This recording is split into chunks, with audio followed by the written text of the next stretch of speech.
Public access is important. This is where conservation starts. It starts with individuals, families, and communities finding value in natural and wild areas. Good morning. Thank you for joining us today. Today's presentation will be recorded and it will be posted to the WCB Access soon.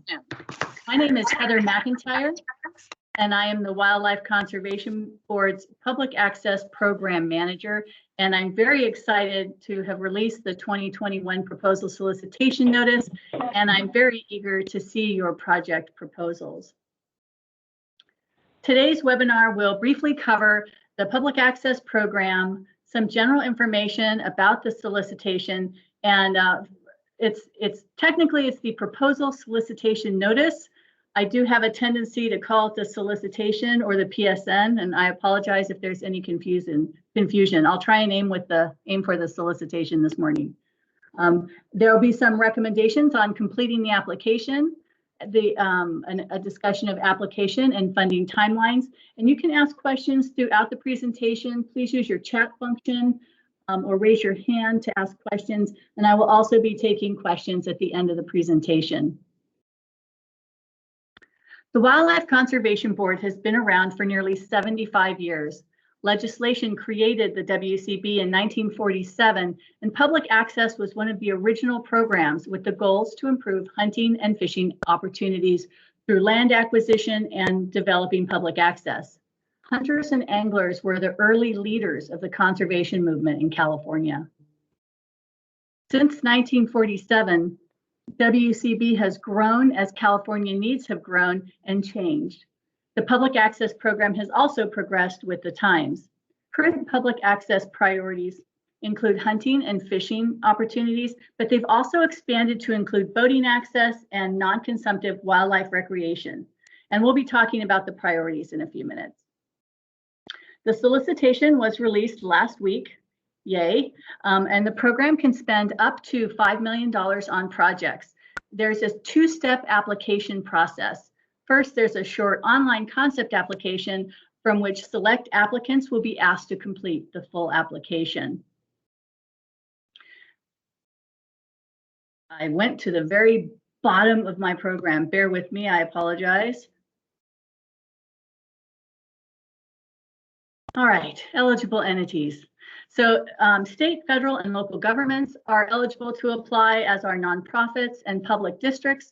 Public districts such as the East Bay Regional Park District, things along those lines. And the priorities for this year are going to be projects that provide boating access, projects that enhance or expand hunting and fishing opportunities, and projects that provide non-consumptive wildlife recreation. Let's start with boating access.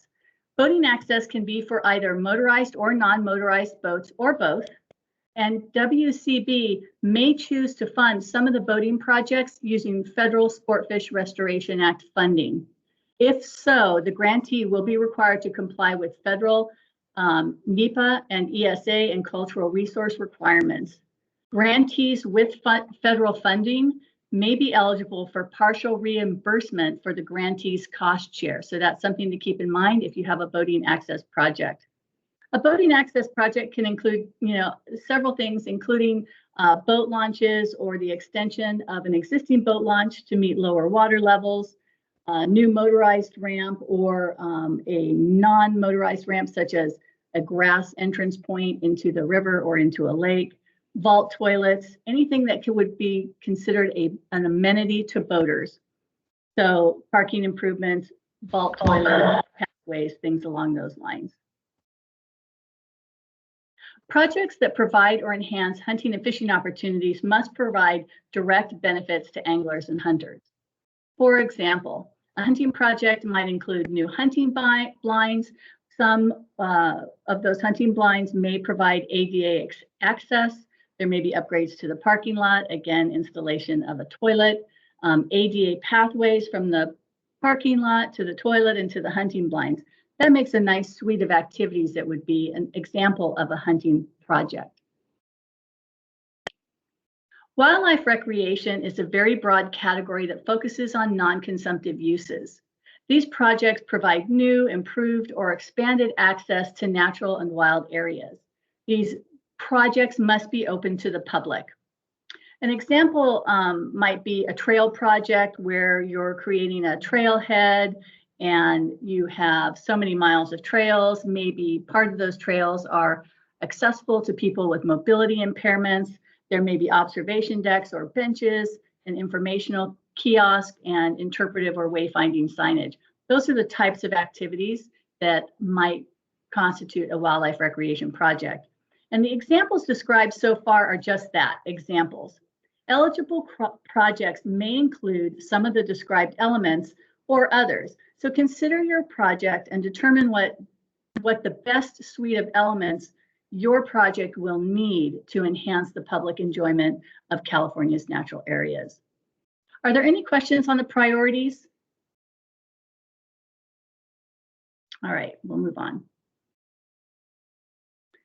Planning or implementation.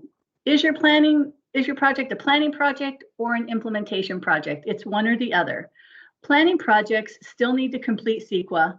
Their project design and engineering is less than 65%, and they need their environmental compliance documents. So this is where, if you are at less than 65% engineering, you are definitely a planning project. If you don't have CEQA in place, you're likely a planning project. Implementation projects are closer to construction. They have CEQA completed or they're really close to completion. The design and engineering plans are greater than 65%, and you're just about ready to construct. The public access program funds one or the other, but not a combo. So you cannot have one project that is both planning and implementation. It's really one or the other. WCB does prioritize implementation projects. On average, about 75% of our funded projects are for implementation and about 25% are for planning. So now that you know what kind of projects you have and what the priorities look like, what activities can you include? Planning projects can include whatever it takes to get you to a shovel-ready project. So we're talking about acquiring your compliance permits, doing surveys, preparing CEQA, and even up to preparing your construction bid packages. The end result of a planning project should be, what does it take to get you to a shovel-ready project? We want to see that planning projects will result in a project that's ready for implementation. Implementation projects finalize everything needed for construction, and then they build the project. So this is an example. Again, it's not all-inclusive. You may have more or fewer or different elements, but planning projects might include public outreach or stakeholder outreach, completion of your design and engineering plans, conducting any environmental and cultural surveys that are needed, completing CEQA, preparing your needed construction permits, and then preparing a construction bid package. Again, the result, what we're looking for here is a shovel-ready project. An implementation project, this example, it might include resurfacing and striping of a parking lot, installation of a toilet, construction of an informational kiosk, construction of ADA pathways, construction of a new or expanded boat launch. And the result from these implementation projects are some fabulous new public access area that's open to the public. Do you have any questions on planning versus implementation? Are there any questions? Oh, this is going well. All right, so moving on. The 2021 application process is two-step. First, there is a short online concept application. From the pool of concept applications, WCB will select specific applicants to move to the full application process. And then the second step would be the full application process. Both of these processes go through a thorough review. They include review by 3 independent technical reviewers. Then there's a decision committee that looks at the reviewer comments, and then an executive selection committee that looks at the recommendations. And finally, all of our projects that are recommended for funding go before the WCB board for consideration and funding approval. Planning projects do compete against other planning projects, which is really good. So you're not competing against implementation. Implementation projects are competing against other implementation projects. So before you start your application, look at a few things. First off, read the PSN or the solicitation. One and the same. In the solicitation, you're going to find the 2021 priorities.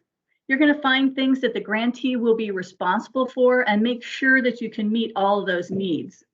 You'll also find in there the actual evaluation criteria that our technical reviewers use. Look at this. It can help you see where there are areas of emphasis and where the points are going to be generated in the evaluation. And even though the evaluation criteria are specific to the full application, the information that it provides is still valuable as you are preparing the concept application. So it's worth looking at them. Also, you're going to want to look at the WCB website. We'll look at this in a few minutes, but on the website, you can find our strategic plan, which includes our 5-year game plan for WCB and the public access program. There's also a grants tab with templates for the grants and invoices. There's a lot of information for grantees on that page. And there's also the public access page where you can find links to the solicitation and links to the concept application. There's some information on eligible entities and some successful projects that you can look at there.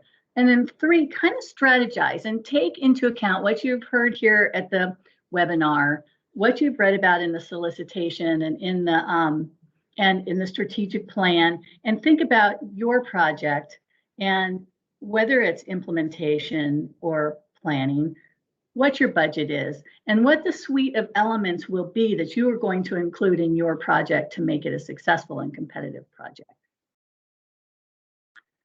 So first step is the concept application. Number 1, there is no save button. This is very critical. Complete your write-up in Word and then paste it into the application. Once you sit down and start filling out the application, you can't stop and save. You need to have everything pretty much ready to go once you sit down. The narrative questions are limited to 4,000 characters, including spaces. So bear that in mind. You'll need to be concise. All of the concept application questions are located in Appendix A of the proposal solicitation notice. They're in the solicitation. So you can see beforehand what questions you'll be asked in the online application. Your responses should be clear, concise, and compelling. And you should specifically state what WCB will be funding from your project. And it's also very important that you tie your project to the solicitation priorities, and you'll hear that throughout this webinar. Are there any questions on the concept application? Heather, we've had a few questions come into the chat. Okay. So the first one is, would a project that includes a boat ramp need evidence of federal requirements at the pre-app or application stage? At the application stage. So at the concept application, if you have started your permitting or you have started your federal permitting, it's good to mention it there. But the detailed description of that will likely go into the full application. But definitely mention the status of those permits in your concept. Okay, the next question is there any north-south split in funding? Not in funding. However, when we're looking at all of the projects that are moving forward and we're getting prepared to recommend those projects, we do look at how they spread out across the state. We prepare a map, and we have found in the last few years that we have not been funding as many projects in Southern California. So we will be looking at projects in Southern California and seeing how they can fit into our into the review process. You do get, I believe, an extra point or 2 if your project is south of the San Gabriel Mountains. I believe that's in the evaluation criteria. And the next question is, if the project planning phase is already funded and we expect to have 65% design plans before the September final due date, would we qualify for implementation funding under this program? I think that you can apply as an implementation project. I would recommend that. And I would clearly describe that your planning process has been funded and when you anticipate being completed with all of your planning. I think I would probably recommend that you do apply as an implementation project. Okay, and we've got a couple more that have come in. Okay. In the concept proposal, is it 4,000 characters per question? Yes. And I've intentionally added a few questions to provide a little more opportunity for discussion. So our project description has gone from 1 question last year to 3, so just to give you a little more space to fill that out. And the next question is, could funding for restrooms be used for restrooms in a larger building, largely funded with other non-state funds? That's kind of an interesting question.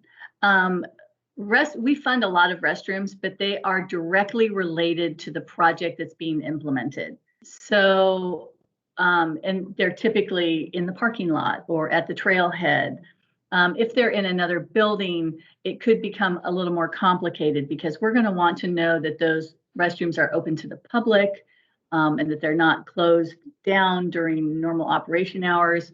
So I would tread carefully on that and describe how you will ensure that those restrooms are open to the public at all times.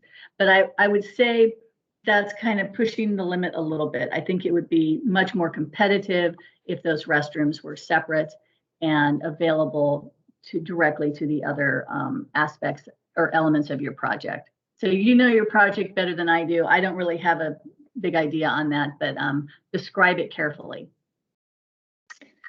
Okay, and we've got, looks like 3 more come in. Okay, and then we'll move on. 3 more, there will be many more opportunities for questions. Okay, perfect. If the public access components are part of the project, I assume the funding can only be allocated for the particular access elements. Is that correct? That is ideal. So the primary focus of our program is public access. And so if a project comes in and there's a huge restoration component and there's a public access component, I would much prefer to see projects where the vast majority of the funding is going to public access.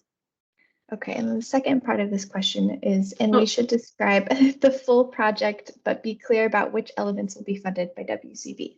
Exactly. Yes. Okay.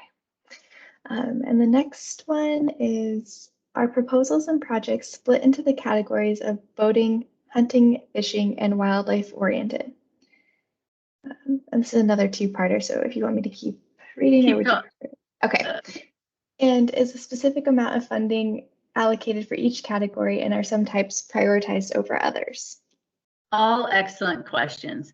Boating access tends to rise to the top for our projects. We're always looking for boating access projects, and so I would say those tend to rise to the top first as far as projects go. We do not determine that 10% of the funding will go to this priority and 10% will go to that priority. No, we just look at all the projects that come to us because we don't always get projects that meet all of the priorities. And so the answer to that is no, we don't divvy up the money by priority. We're also looking, and we'll talk about this a little bit later, is that we're hopeful that when the priorities come through, that maybe your project can meet more than one priority. So that's important too. Alexa, did I get all of those? Did I get all aspects of that question, or did I miss one? I think I missed one. I believe you got it all. Okay, all right. And then the last question before we move on? Yes, the last question is, does the final agreement for awarded projects say anything about fees charged to the public?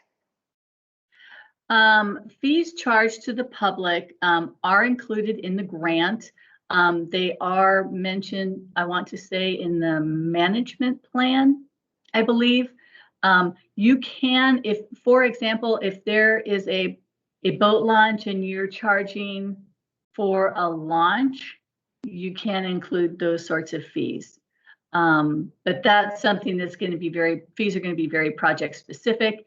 And through the application process, when you move from the concept application, if you're selected to go to a full application, we'll have an opportunity to talk about those sorts of details prior to you filling out your full application. All right, so we're going to move on, and then we will have some more opportunities to answer questions and ask questions. All right, so the full application process. Again, WCB will select applicants from the concept application phase to move on to the full application. The full application is not online. It's significantly more detailed. It includes a lot more detail about the project description and how your project meets the priorities and the location, land ownership and tenure, CEQA and permitting, etc. It's much more detailed. In addition to the application, there are some required attachments.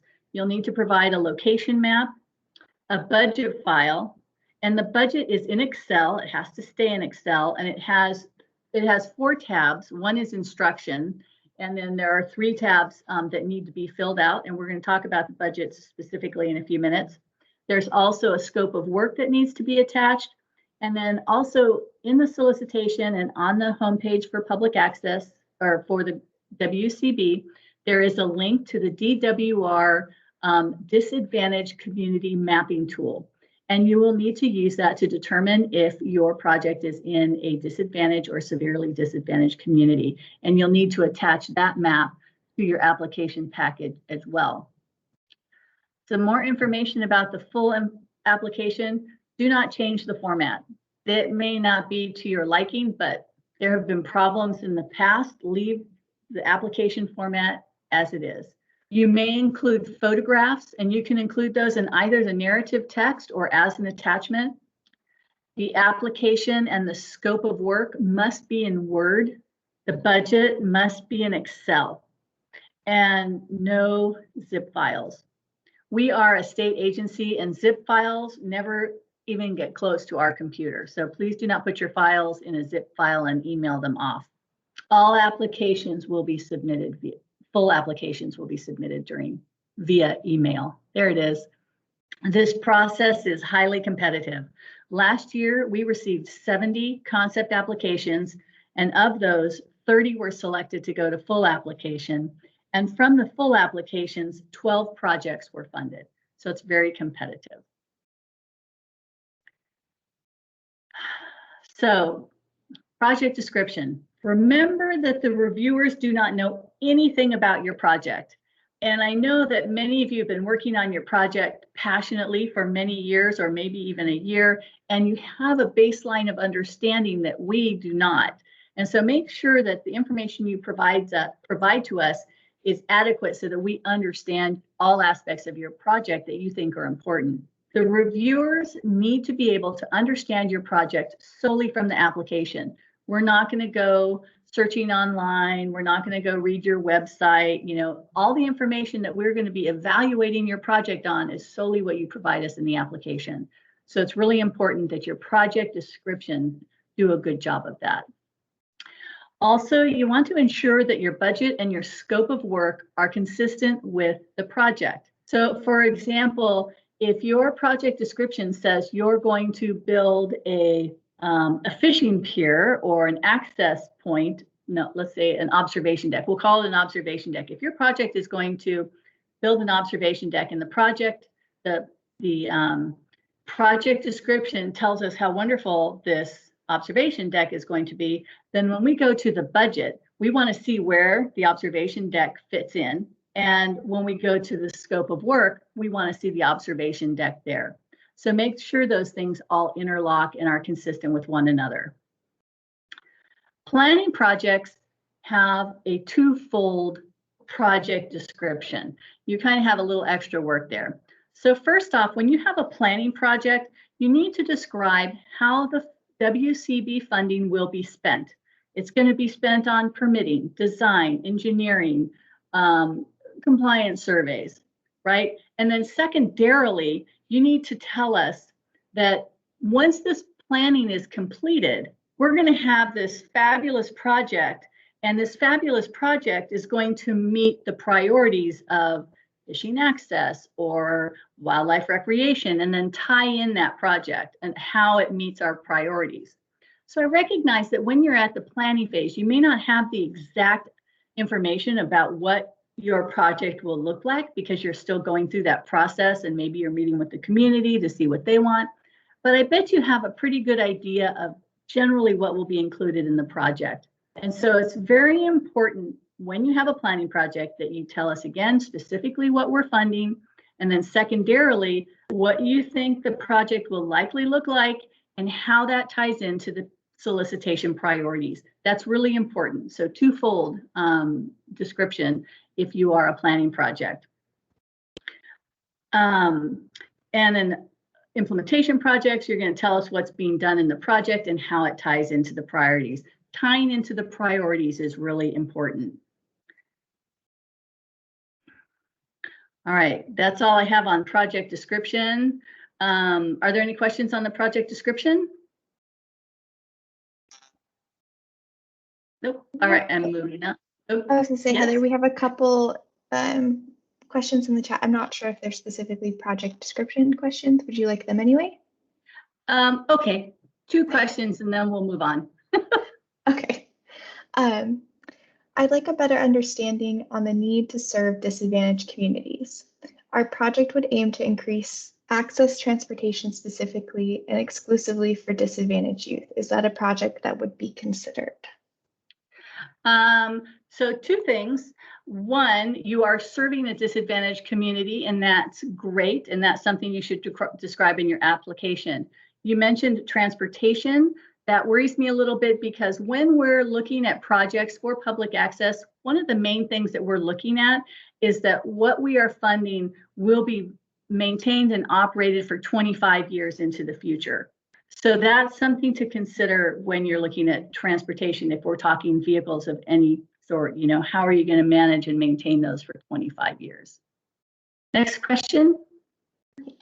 The next question is, how much time will be provided between WCB action on concept application and deadline for full application submittal? We're going to talk about that in just a couple minutes. So we'll get to that in a minute. Thanks, Alexa. Mm-hmm. All right, so moving on to the budget. Most projects are between $300,000 and $700,000. There are definitely some that are smaller. We have funded projects that are $60,000, $90,000, and there are definitely some projects that are larger. We have funded projects in excess of $1 million. What's important is that it depends on your project, you know, and it's important to justify those costs. But I would say the vast majority come in between $300,000 and $700,000. Round up to the nearest $1,000 in the application and in the budget. I recognize that when you're a project manager and you're trying to pull these together, you have a very detailed budget, and that you may go all the way down to $31,352.74. And that's great because you'll need to do that from a planning perspective. When you're applying for us, round up to the $1,000. It will make everything simpler in the long run. Implementation projects. Wow, if you have not had a recent quote on your implementation project, you may want to go out and come up with a new quote. The price of materials has skyrocketed over the last 2 years and again in the last 6 months. So if your quotes for your implementation project are not fairly recent, you may want to consider going out again. And that's because, you know, if you come to us and you say you need $50,000 to do this project, and then it comes down to the wire and the materials costs have gone up so significantly that you're $10,000 short at the end of the grant, we can't help you. There is no slush fund to add money to your grant. So make sure your grant is as accurate as it can be from a budget perspective when you come to us. Cost share. Cost share is a plus. It shows that other people value your project. It leverages WCB funds for a bigger and better project. You get some extra points in the technical review. So cost share is great. It's not required, but it's definitely a bonus. One thing is for projects that provide cost share, You will have to track that during the life of the project, and it's tracked and on our invoices, and then at the very end, you'll have to show us a spreadsheet on how you used your cost share. You may want to consider including a task for project management. We will be asking you for regular updates on progress on your project.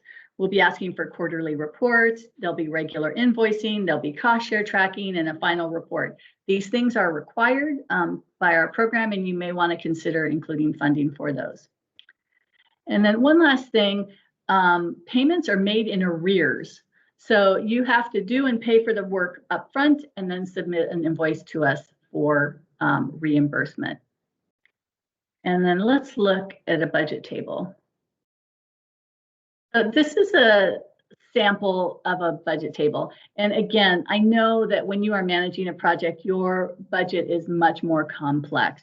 Your construction line item may have 30 lines in it for demolition and staging and all of these things that you need to keep track of. It's very important. But when you come to us with a budget for your project, we'd like to see something a little more simplified.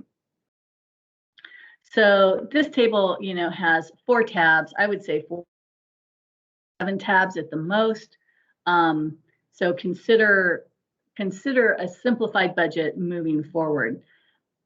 In the Excel spreadsheet that you'll be doing for the budget, there is a tab where you can put in a justification for what's included in that construction, or for what's included in each task item. So you'll want to use that justification tab pretty well. If you can say in construction that you're covering all costs of construction and this is the budget for it, just provide us a really nice justification for it of what's included in that cost. And then the other thing is cost share. So this is part of one of the tabs in the budget. This is the cost share table. And a couple of things I wanted to show you on here because people struggle with this sometimes. So we start at the top up here, and you can see you put in your project title and who the applicant is. And then these tabs here, WCB grant, this is how much money you're asking for by task. So if we look at this budget, we'll say project management for WCB is $9,000. So you go here to task 1, and you can replace that with project management, or you can leave it at task 1, but the WCB portion of that is $9,000. And you do that for all the task items. And then you get down here to the applicant, and you can see it has the same tasks. So then for our example here, for project management, the grantee is providing $7,300. So under applicant, task 1, project management, it's going to be $7,300, right? Pretty straightforward. When you get down into the sources, this is where you put your other cost share. So perhaps you have a foundation that's assisting you with costs, or you have another grant that's assisting you with costs. You would put the source of that grant. So this might be your foundation, and your foundation is providing X number of dollars for this task. And you can add sources as needed, and you can add task lines as needed. So make sure that the rows here match the budget here. You want it all to be able to be linked. In your cost share, when you're talking down here about your cost share from your foundation or private donations or from another grant source, you need to tell us not only what task item it's going to and how much the money is, but if that funding is secured or unsecured. We only count secured funding towards the cost share in the grant evaluation, in the application evaluation. So that's really important that you identify what and when the cost share will be secured. I have had people say, if you keep going down here, you don't see the whole thing. There is the potential award date, and you may get some additional information there. Are there any questions on the budget or cost share? That's usually kind of before we move on. All right. Oh, we have one question. Oh, sorry, there's a couple coming in. They're all typing. Okay. Sorry, 1 second. That's all right. For For planning projects, are you looking for estimated costs of the eventual implementation phase in the concept proposal or for full application? So for planning projects, the costs need to be specific to what we will be funding for your project. So that's going to be your surveys and finishing your design plans. The description where you need to go forward and tell us about the ultimate project, that's just in the project description. So in the budget, it's only about planning. Okay, the next question is, the PSP mentions Appendix B for the budget, but that isn't included in the PSP. Is this only needed for the full application? It's only needed for the full application. Okay, and then we have two other questions. Would you like those now as well? Okay. Yeah, we'll take those now and then we'll kind of hammer through the rest here. Yes. Okay. Are there any word character count restrictions? None appear to be listed on the RFA or the online form. So on the online concept application, the narrative sections are limited to 4,000 characters, including spaces. The full application does not have any narrative restrictions. Okay, the next one is, you mentioned the DWR mapping tool to identify a community as a disadvantaged or severely disadvantaged community. Is this the only tool that will be considered? That is the tool that we would like you to use, yes. And then we had one more budget question pop in. What level of budget detail needs to be included in the concept proposal? In the concept proposal, it's all we want to know is how much you think your project will be, the total project cost, how much you want, how much you're asking from the Wildlife Conservation Board, and how much the applicant will be, how much cost share there is. So it's very high altitude. Total project, WCB ask, and cost share. And we just had two more cost share questions pop up. All right. There is a cost requested from WCB and the grantee. What about costs that can be gotten from other sources that might not be allowed in the WCB grant, such as mitigation funding? WCB does not fund any mitigation projects. So if your project is required by another project as mitigation, we cannot fund that. I'm sorry. What about including it as cost share? Other funding sources can be used as cost share, and you would just include them here under source. For example, if you're getting Department of Boating and Waterways funds, or if you are getting National Park Service funding, you include it here. Again, secured, unsecured, and the total cash amount.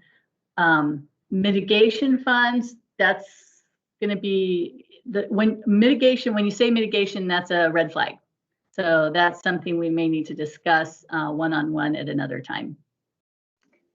Okay, the next one is, for cost share, can we show other funds that are being spent on the project that aren't necessarily related to public access? For example, should we show habitat restoration as match, but not include any funding requests from this public access grant? Or should we only be showing a split in costs for public access related tasks? That's a very good question. So this is going to depend how you describe your project.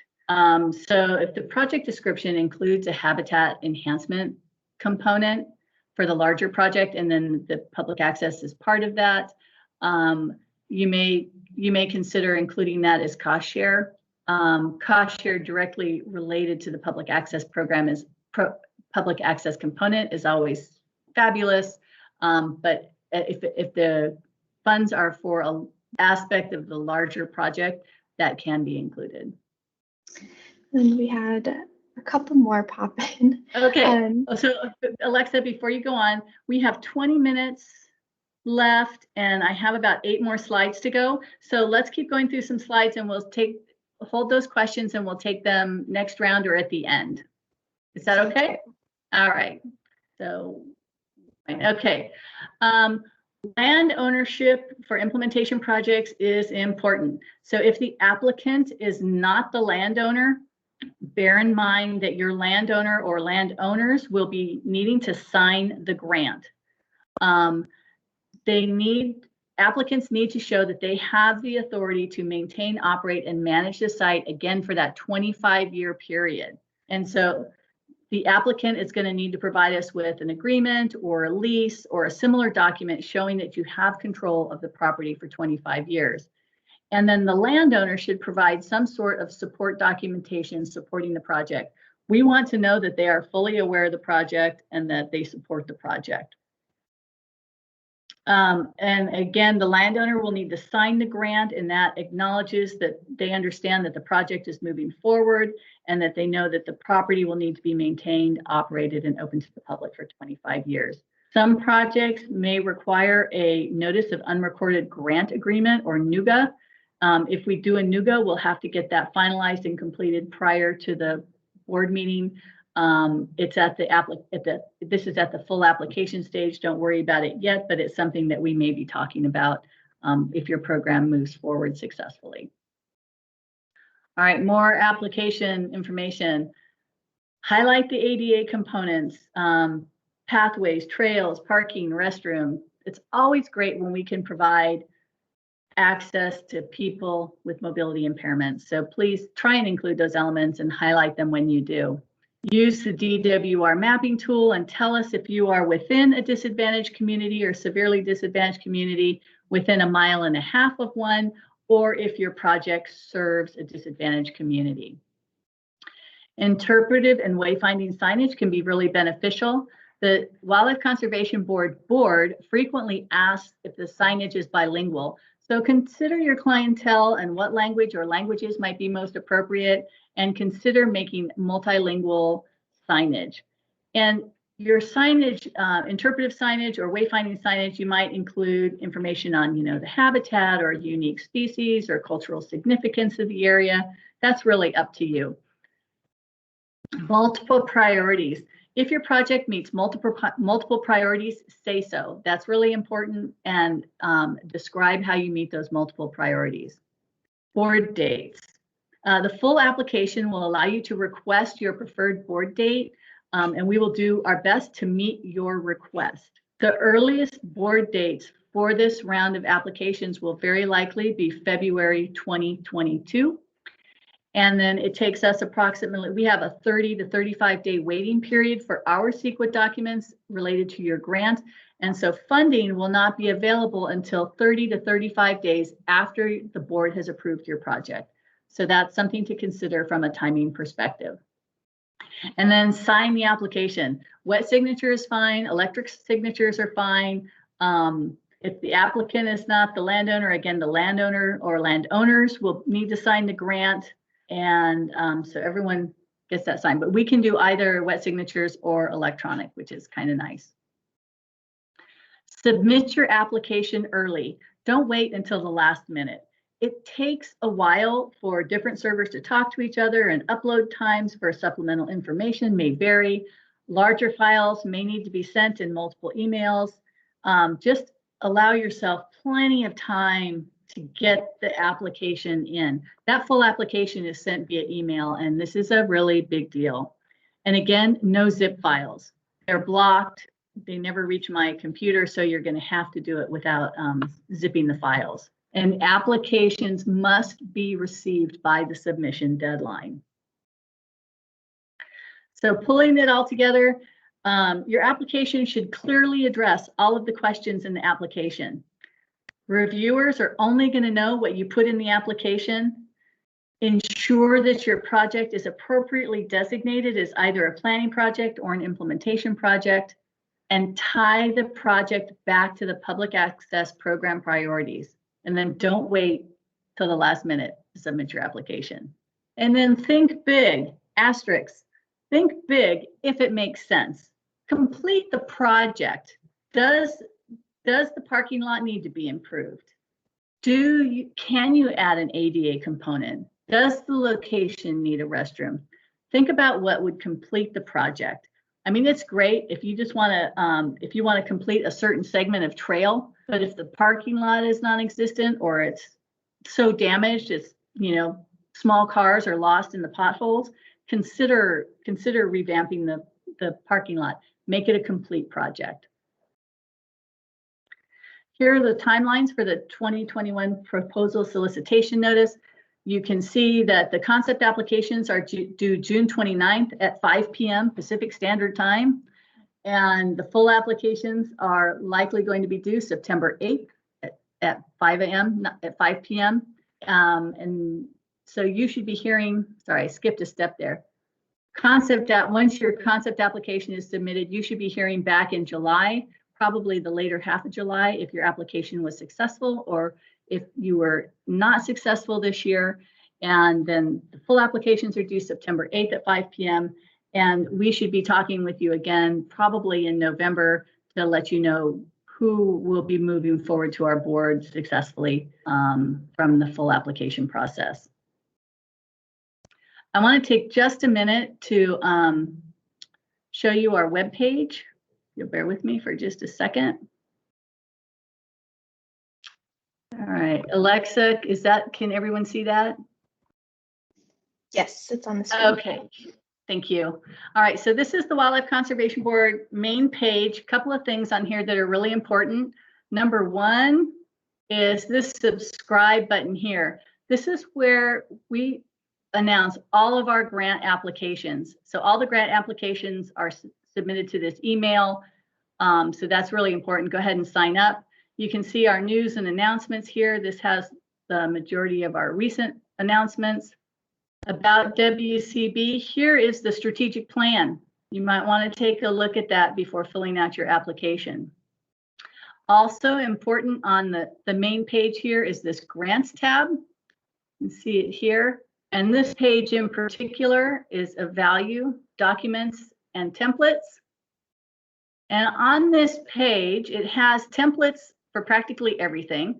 The first one here, you can see our grant template. It would be worth taking a look at that to make sure you can meet all of the requirements for our grant. The template portion of this grant is pretty inflexible. We have a little flexibility in some places, but not in the grant template. So take a look at that.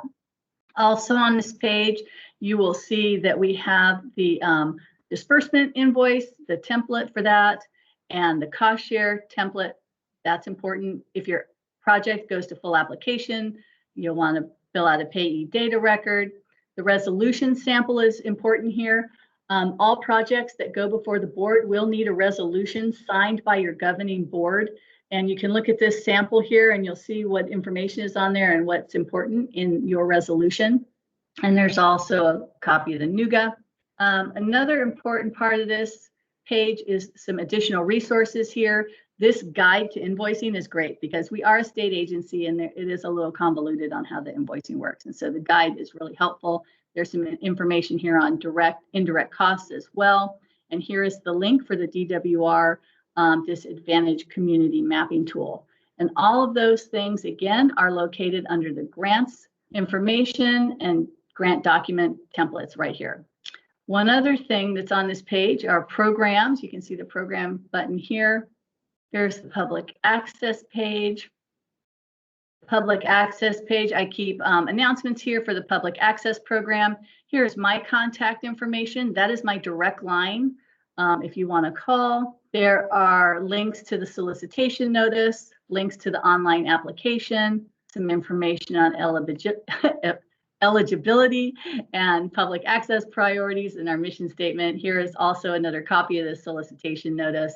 And you can also reach the concept application over here. And here's an email address for me.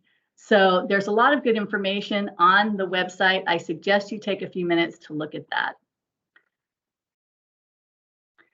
And here are the programs that we have at Wildlife Conservation Board.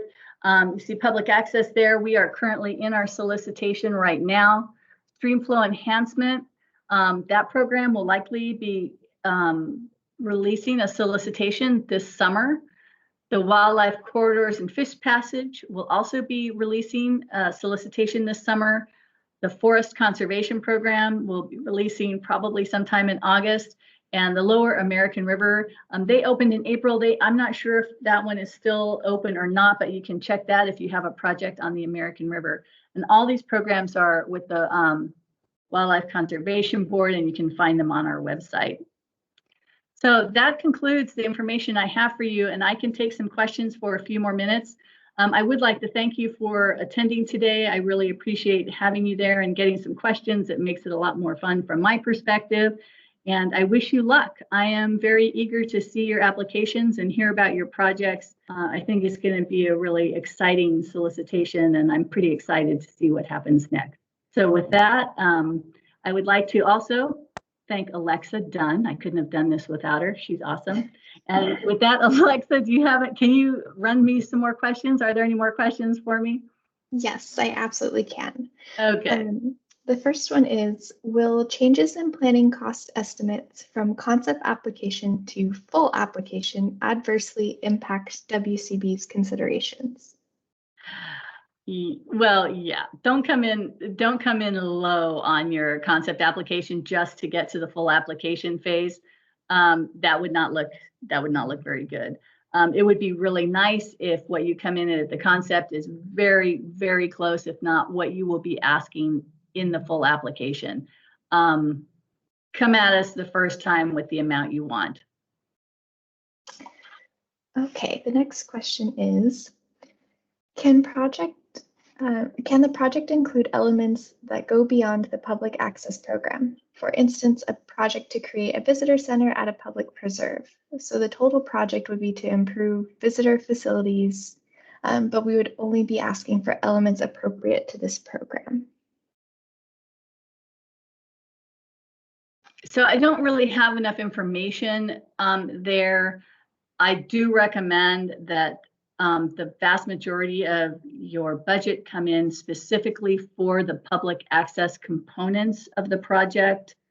And we talked about, I mentioned it briefly with like a restoration component. If the larger project includes a larger visitor center, that is a public access element.